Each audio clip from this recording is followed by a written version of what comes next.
transform reality. We are going to change the name, so don't come back to that, please, because nobody can remember it, so we're changing it. But it is basically based on theater of the oppressed, which I don't know if anyone has heard of this. It's a specific kind of participatory, interactive theater where we work with a community of non-actors who share a specific social problem.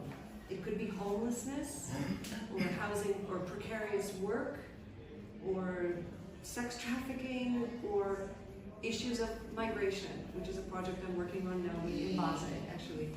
And we work with non-actors participants who share their stories and their experiences of a particular social problem, and we create short plays based on lived experience. Normal interaction people have. First doesn't happen, and I am responsible for contact with politicians and with senators and with different stakeholders, and we are trying our best, but it's still working that well so far. But it's definitely a very interesting work, and I'm also responsible for leading two of our